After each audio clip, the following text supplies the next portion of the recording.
ശാന്തി. ഇന്ന് ഞാൻ നിങ്ങൾക്ക് ദാനവും പുണ്യവും തമ്മിലുള്ളതായിരിക്കുന്ന വ്യത്യാസം എന്തെന്നും ദാനം എത്രത്തോളം പ്രാധാന്യമുള്ളതാണെന്നും പറഞ്ഞു തരാനാണ് ആഗ്രഹിക്കുന്നത്. ദാനവും പുണ്യവും തമ്മിൽ വലിയ വ്യത്യാസമുണ്ട്. ദാനം എന്ന് വെച്ചാൽ അർത്ഥം എനിക്ക് 20 രൂപ വരുമാനമുണ്ട്, ഉദാഹരണം പറഞ്ഞാൽ 15 രൂപ കൊണ്ട് സ്വസ്ഥമായി ജീവിക്കാൻ പറ്റും. 5 രൂപ എൻ്റെ കയ്യിൽ ബാലൻസാണ്. ആ 5 രൂപേനെ മറ്റാർക്കെങ്കിലും ഇല്ലാത്തവർക്ക് കൊടുത്തുകൊണ്ട് ഞാൻ ചെയ്യുന്ന കർമ്മത്തിനെയാണ് ദാനം എന്ന് പറയുന്നത്. പക്ഷേ ദാനം എപ്പോഴും മനസ്സെന്നായിരിക്കണം, അല്ലാതെ ബാഹ്യമായിട്ടാവരുത്. അത് പറയുമ്പോൾ ഞാൻ നിങ്ങൾ പലരും കേട്ടിട്ടുണ്ടാവാൻ സാധ്യതയുള്ള ഒരു കൊച്ചു കഥ നിങ്ങളോട് പറയുകയാണ്. ഒരിക്കൽ ഒരു ഗ്രാമത്തിൽ ഒരാളുടെ കൂട്ടുകാരൻ വിദേശത്ത് നിന്ന് വന്നു. അയാൾ ഒരുപാട് കാലം കഴിഞ്ഞ ശേഷം നാട് വിട്ടുപോയതായിരുന്നു, വന്നിട്ട് തിരിച്ചു വന്നതാണ്. അത്രയും കാലം കഴിഞ്ഞ് കൂട്ടുകാരനെ കണ്ടപ്പോൾ സന്തോഷത്തോട് കൂടിയിട്ട് ഇയാൾ അങ്ങ് കെട്ടിപ്പിടിച്ച സമയത്ത് നാട്ടിലുള്ളതായിട്ടുള്ള കൂട്ടുകാരനിട്ട് കണ്ടതായിട്ടുള്ള ഒരു നല്ല ഭംഗിയുള്ളൊരു കോട്ട്, ചിത്രത്തുന്നലൊക്കെ ഉള്ളതായിട്ടുള്ളൊരു ഓവർകോട്ട് ആ സമയത്ത് ആ കൂട്ടുകാരൻ ഇട്ടിട്ടുണ്ടായിരുന്നു. അപ്പോൾ ഇയാൾ പറഞ്ഞു, ആടാ നിൻ്റെ എന്തൊരു ചന്ത നിൻ്റെ കോട്ട് കാണാമെന്ന് പറഞ്ഞു. ആണോ, എന്നാൽ നീ ഇതിട്ട് നോക്ക് എന്ന് പറഞ്ഞ് അയാൾ ഉടനെ തന്നെ ആ കോട്ടഴിച്ച് തൻ്റെ കൂട്ടുകാരനെ അണിയിച്ചു. അതിട്ടപ്പോൾ അയാൾക്ക് ഭയങ്കര ഭംഗി, ഇയാളിട്ടേക്കാൾ ഭംഗി ആ വന്ന കൂട്ടുകാരനാണ്. അപ്പോൾ പറഞ്ഞു, അയ്യോ ഇതിട്ട് കാണാൻ നിന്നെ എന്ത് ചന്ത അറിയോ, അതുകൊണ്ട് നീ ഈ കോട്ട് നീ എടുത്തോ, ഇത്രയും നാൾ കഴിഞ്ഞ് കണ്ടിട്ട് നിനക്കിഷ്ടപ്പെട്ട എൻ്റെ ഒരു സാധനം, അത് നിനക്കുള്ള ഗിഫ്റ്റ് ഞാൻ ദാ തന്നു എന്ന് പറഞ്ഞു. അങ്ങനെ ആ കൂട്ടുകാരനും വലിയ സന്തോഷമായി. 2 ദിവസം കഴിഞ്ഞ സമയത്ത് ഇവർ രണ്ടാളും കൂടി അവരുടെ ഒരു കൂട്ടുകാരനെ കാണാൻ വേണ്ടി പോവുകയാണ്. പോകുന്ന സമയത്ത് തൻ്റെ കൂട്ടുകാരൻ തന്നതായിട്ടുള്ള കോട്ടിട്ട് അയാൾ സന്തോഷത്തോട് കൂടിയിട്ടാണ് പോയത്. പോയി ആ കൂട്ടുകാരൻ്റെ വീട്ടിലെത്തി സംസാരിക്കുന്ന സമയത്ത് ഇവൻ കുറേ നാൾ കഴിഞ്ഞ് വന്നതല്ലേ നാട്ടിലേക്ക്. അപ്പോൾ ഓട്ടോമാറ്റിക്കായിട്ട് ആ കൂട്ടുകാരൻ്റെ കണ്ണ് ഈ കോട്ടിലുടക്കി. അയാൾ പറയാണ്, എടാ നിൻ്റെ കോട്ട് കാണാൻ എന്താ ഒരു ചന്തം. അപ്പോൾ ഉടനെ തന്നെ നാട്ടിൽ അയാൾക്ക് കൊടുത്ത കൂട്ടുകാരൻ പറയാണ്, ഈ കോട്ടേ ഞാൻ കൊടുത്തതാ ഇവന്, ഇഷ്ടമായില്ലേ എന്ന് പറയുകയാണ്. അപ്പോൾ ഇയാൾക്ക് വല്ലാത്തൊരു വിഷമം തോന്നിപ്പോൾ, ഇത് മോശമായല്ലോ. അതൊക്കെ കഴിഞ്ഞിങ്ങോട്ട് പോരുമ്പോൾ പറയും, എന്നാൽ ആ പറഞ്ഞത് എനിക്ക് ഇത്തിരി വിഷമമായി, നിൻ്റെ കോട്ട് വേണമെങ്കിൽ നീ എടുത്തോ, നീ തന്നത് എന്നെല്ലാവരോടും പറയല്ലേ എന്ന് പറയും.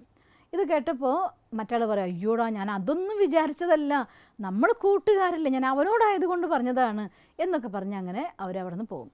പിന്നെ ഒരാഴ്ച കഴിഞ്ഞു, വീണ്ടും ഇതേ കോട്ടിട്ടുകൊണ്ട് ഈ വന്ന കൂട്ടുകാരനും നാട്ടിലെ കൂട്ടുകാരനും കൂടി വേറൊരു സ്ഥലത്തേക്ക് പോയി. അവിടെ ചെന്നപ്പോൾ അവിടെയുള്ള ആൾക്കും അത് അയാളുടെ കണ്ണും ഈ കോട്ടിലുടക്കി. അപ്പോൾ അയാൾ പറയണം, ഹായ് ഇതെന്ത് സുന്ദരമായിരിക്കണം നിൻ്റെ കോട്ട്, നീ ഇത് എവിടെന്നാണ് വാങ്ങിയെന്നൊക്കെ ചോദിക്കുക. അപ്പോൾ ഉടനെ തന്നെ ഈ കൊടുത്ത കൂട്ടുകാരൻ പറയാം, ഞാൻ കൊടുത്തതൊന്നല്ല കേട്ടോ ഇത് എന്ന് പറഞ്ഞു. അങ്ങനെ അവിടെ നിന്ന് ഇങ്ങോട്ട് വരണ നേരത്തെ അയാൾ എന്ത് ചോദിച്ചാൽ ഈ കോട്ട് ഊരി കൂട്ടുകാരൻ്റെ കയ്യിലങ്ങ് കൊടുത്തു. ഇത് നീ തന്നെ എടുത്തോട്ടാ, എനിക്ക് വേണ്ട എന്ന് പറയും.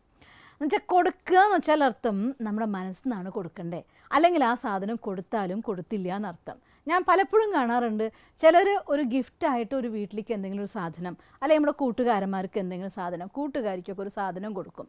ആ സാധനം കൊടുത്ത ശേഷം അവരുടെ വീട്ടിൽ പോകുമ്പോൾ ആ സാധനം ഒരു മൂലയ്ക്ക് കുറച്ച് കെയർലെസ്സായി വെച്ച് കണ്ടാൽ, നോക്ക് നമ്മൾ കൊടുത്ത ആ സാധനം എങ്ങനെയാണ് വെച്ചെന്ന് നോക്ക്, ഒരു വിലയില്ല കേട്ടോ.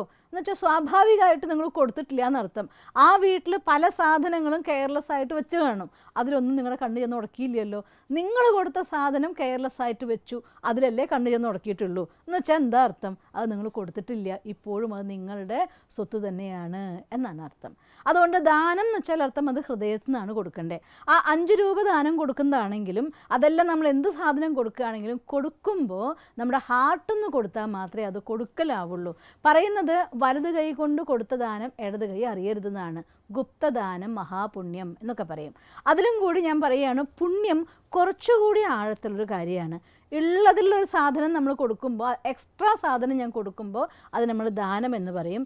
എന്നാൽ പുണ്യം എന്ന് വെച്ചാൽ, ഒരു ഉദാഹരണം പറയാൻ, ഞാൻ ഊണ് കഴിക്കാതിരിക്കുക, എനിക്ക് കറക്റ്റ് ഉണ്ണാനുള്ള ചോറേ ഉള്ളൂ, വേറെ ചോറ് അവിടെ ഇല്ല. ആ സമയത്ത് അവിടേക്ക് വേറൊരാൾ വരുന്നു, അയാൾക്ക് വിശന്നിട്ട് വയ്യ, അയ്യോ നീ ഊണ് കഴിക്കുക എന്ന് കണ്ടു കഴിയുമ്പോൾ സ്വാഭാവികമായിട്ട് നമുക്ക് ചോദിച്ചേ പറ്റും, നീ കഴിക്കണില്ലേ? ചോദിക്കുമ്പോൾ വേറെ ചോറില്ല. അപ്പോൾ നിങ്ങൾക്ക് എന്ത് ചെയ്യേണ്ടി വരും? ആ ചോറിൻ്റെ പകുതി എടുത്ത് നിങ്ങൾ കൊടുക്കാൻ, നീ അവിടെ ഇരിക്കി ഞാൻ വരട്ടെ എന്ന് പറയാതെ നീ കഴിച്ചോടാ എന്നൊന്ന് ചോദിച്ച്, ആ കഴിക്കുന്നതിൽ അത് സാരില്ല, നമുക്കൊന്ന് 50-50 കഴിക്കുക എന്ന് പറഞ്ഞാൽ ആ ചോറ് പകുതി അയാൾക്ക് കൊടുത്താലുണ്ടല്ലോ, അത് പുണ്യമായി. എന്നുവെച്ചാൽ എനിക്ക് ആവശ്യത്തിന് ഉപയോഗിക്കാനുള്ള സാധനം മാത്രമേ ഉള്ളൂ, എൻ്റെ ആവശ്യത്തിന് ഞാൻ കട്ട് ചെയ്തിട്ട് മറ്റൊരാൾക്ക് കൊടുക്കുമ്പോൾ അതിൻ്റെ പേര് പുണ്യമെന്നാവും. അതുകൊണ്ട് ദാനത്തേക്കാൾ ഉയർന്ന സ്ഥാനം എപ്പോഴും പുണ്യത്തിനാണ് കൊടുക്കുന്നത്. അതുകൊണ്ട് നിങ്ങളും അതെ, നമ്മളുടെ അടുത്ത് വേദം പഠിപ്പിക്കുന്ന ഒരു കാര്യമുണ്ട്. ഒരാൾക്ക് തൻ്റെ സമ്പാദ്യത്തെ 4 വിധത്തിൽ നമുക്ക് ഉപയോഗിക്കാം. ഒന്ന് നമുക്ക് അവനവന് വേണ്ടി, എന്ന് വെച്ചാൽ തിന്നു തീർക്കാനുള്ളത്. മറ്റൊന്ന് എറിഞ്ഞു കളയാൻ പറയും. അതായത് നമുക്കുള്ളത് ഒരു 25% ആർക്കെങ്കിലുമൊക്കെ ദാനമായിട്ട് കൊടുത്തിട്ടില്ല എന്നുണ്ടെങ്കിൽ ആ സമ്പത്ത് ഒരിക്കലും നമുക്ക് സുഖം തരുന്നതാവില്ല. അതുകൊണ്ട് മറ്റുള്ളവർക്ക് വേണ്ടി പ്രതീക്ഷിക്കാതെ കൊടുക്കുക, അതിനെയാണ് എറിഞ്ഞു കളയുക എന്ന് പറയുന്നത്. വേറൊരു വിഭാഗം നമ്മുടെ മാതാപിതാക്കൾക്ക്, ജന്മം തന്ന് വളർത്തുന്ന മാതാപിതാക്കൾക്ക് അവകാശപ്പെട്ടതാണ്. ഒന്ന് നിങ്ങൾക്ക് നിങ്ങളുടെ മക്കൾക്ക് വേണ്ടി കൊടുക്കാനുള്ളതാണ്. പിന്നെ ഒരു വിഭാഗം 4 അല്ല 5 ആയിട്ട് പങ്കുവെക്കണം എന്നാണ് പറയുന്നത്. പിന്നെ ഒന്ന് നിങ്ങൾ ലോങ് ടേം ഡെപ്പോസിറ്റ് മറ്റേതെങ്കിലും പുണ്യകർമ്മങ്ങൾക്ക് വേണ്ടി, ഈശ്വരീയ കാര്യങ്ങൾക്ക് വേണ്ടി ഉപയോഗിക്കണം എന്നാണ്. ഇങ്ങനെ ഉപയോഗിക്കുന്ന ഒരാളെ സംബന്ധിച്ചിടത്തോളം എന്തൊക്കെ പ്രതിസന്ധികളിലൂടെ കടന്നു പോവേണ്ടി വന്നാലും, പ്രതികൂലമായ സാഹചര്യങ്ങളിൽ ഒരു പൈസ പോലും എടുക്കാനില്ലാത്ത അവസ്ഥ വന്നാലും നിങ്ങൾക്ക് പൈസ കിട്ടാതെ വിഷമിക്കില്ല. ആ സമയം വരുമ്പോഴെങ്കിലും എവിടെന്നെങ്കിലും ആ പൈസ വന്ന് നിങ്ങൾക്ക് സപ്പോർട്ടായിട്ട് കിട്ടും. കാരണം നമ്മൾ കൊടുത്തു വെച്ച പുണ്യം, ആ എറിഞ്ഞു കളഞ്ഞത് പറയുന്നുണ്ടല്ലോ, ആ ദാനം, അത് നമ്മുടെ അടുത്തേക്ക് തിരിച്ചു വരും. നമ്മുടെ ഷോർട്ട് ടേം ഡെപ്പോസിറ്റ് നമ്മുടെ മക്കൾ നമുക്ക് സുഖം തരും. നമ്മുടെ ലോങ് ടേം ഡെപ്പോസിറ്റ് ജന്മജന്മാന്തരത്തിൻ്റെ സുഖം തരും. ഇത്തരത്തിൽ ധനത്തിന് ഉപയോഗിക്കുമ്പോൾ നമ്മൾ മറ്റുള്ളവർക്ക് കൊടുക്കാനുള്ളൊരു മനസ്സ് വേണം. നമ്മുടെ നാട്ടിൽ ആരെങ്കിലും ഒരാളെ നിങ്ങൾക്ക് കുറച്ച് സഹായിക്കാൻ സാധിക്കുമെങ്കിൽ, കഞ്ഞി കുടിക്കാൻ പറ്റാത്ത കഷ്ടപ്പെടുന്ന ഒരാൾക്ക് നിങ്ങൾക്ക് കഞ്ഞി കൊടുക്കാൻ കഴിയുമെങ്കിൽ, പഠിക്കാനായിട്ട് പൈസയില്ലാതെ പഠിക്കാൻ പറ്റാതെ വിഷമിക്കുന്ന ഒരു കുട്ടിയെ നിങ്ങൾക്ക് അല്പമെങ്കിലും സഹായിക്കാൻ സാധിക്കുമെങ്കിൽ, ഹോസ്പിറ്റലിൽ ഒരാൾ അഡ്മിറ്റായി കിടക്കുകയാണ്, അയാൾക്ക് എമർജൻസിയാണ്, ഒരു നിവൃത്തിയില്ല, അവർക്ക് ഒരല്പം പൈസ കൊടുക്കാൻ സാധിക്കുമെങ്കിൽ അതെല്ലാം നിങ്ങളുടെ ദാനത്തിൻ്റെ അക്കൗണ്ടിലേക്ക് വരും. അതൊക്കെ നിങ്ങളുടെ അടുത്ത ജന്മത്തിലേക്ക് നിങ്ങൾക്ക് മാറ്റി കിട്ടുകയും ചെയ്യും. അതല്ലെങ്കിൽ അത്യാവശ്യ സമയത്ത് എവിടെന്നെങ്കിലും വരുന്ന സഹായമായിട്ട് നമുക്കത് തിരിച്ചു കിട്ടുകയും ചെയ്യും. അതുകൊണ്ട് നിങ്ങൾ സമ്പാദിക്കുന്നത് സ്വയം കഴിച്ചു മാത്രം തീർക്കാതെ മറ്റുള്ളവർക്ക് കൊടുത്തു നോക്കൂ. അത് പല മടങ്ങായിട്ട് സമയാനുസാരം, ഒരു പക്ഷേ ബാങ്കിലിട്ടാൽ ബാങ്ക്രപ്റ്റ് ആയേക്കാം, ബാങ്ക് വേണമെങ്കിൽ മോശമായി തകർന്നു പോയാൽ പൈസ നഷ്ടപ്പെട്ടേക്കാം, നമ്മുടെ ലോക്കറിൽ വെച്ച സാധനം കള്ളം കൊണ്ടേക്കാം. പക്ഷേ ഇത്തരത്തിൽ നിങ്ങൾ കൊടുക്കുന്നതൊന്നും ഒരാൾക്കും തട്ടിയെടുക്കാനാവില്ല. അത് സമയത്ത് നിങ്ങളുടെ അടുത്ത് സഹായിക്കുക തന്നെ ചെയ്യും. അതുകൊണ്ട് ഇത് കൊടുക്കലല്ല, എടുക്കലാണ്. പ്രതീക്ഷിക്കാതെ കൊടുത്തേക്കുക. ഹോസ്പിറ്റലിൽ കിടക്കുന്ന ആൾക്ക് കൊടുത്തിട്ടുണ്ട്, അതുകൊണ്ട് കുറച്ച് ദിവസം കഴിഞ്ഞ് അത് കിട്ടിയേ പറ്റൂ, അന്ന് തന്നല്ലേ എന്ന് പറഞ്ഞ് ബുദ്ധിമുട്ടിക്കരുത്. ദാനം എന്ന കൺസെപ്റ്റിൽ നിങ്ങൾ കൊടുക്കൂ. സഹായിച്ചതൊക്കെ സഹായമായിട്ട് പോട്ടെ, അത് ഓർക്കാതെ മനസ്സിൽ നിന്ന് മറന്നുകൊണ്ട് ആ ദാനം കൊടുത്തു നോക്കൂ. അത്തരം ദാനങ്ങൾ നിങ്ങളെ സമയത്ത് സഹായിക്കാൻ വേണ്ടി കയറി വരും. എവിടുന്നാന്നറിയില്ല, ഞാൻ നടക്കില്ല എന്ന് വിചാരിച്ചതാ, അത്രയും വിഷമിച്ചതാ, പക്ഷെ ആ സമയത്ത് ഒരാൾ വന്നു, എനിക്ക് സപ്പോർട്ട് കിട്ടി, എവിടുന്നായി വന്നതെന്നറിയില്ല എന്ന് പറയും. അത്തരത്തിൽ മാജിക് ലൈഫിൽ സംഭവിക്കാൻ വേണ്ടിയിട്ടാണ് ഈ ഒരു കൊച്ചു കാര്യം ചെയ്യാൻ നിങ്ങളുടെ അടുത്ത് ഞാൻ ഇന്ന് ആവശ്യപ്പെടുന്നത്. അതുകൊണ്ട് ദാനം കൊടുക്കുക എന്ന് വെച്ചാൽ അർത്ഥം ധനികനാകുക എന്നതാണ്. യഥാർത്ഥ ഡെപ്പോസിറ്റ് ക്രിയേറ്റ് ചെയ്യുക എന്നുള്ളതാണ്. ഓം ശാന്തി.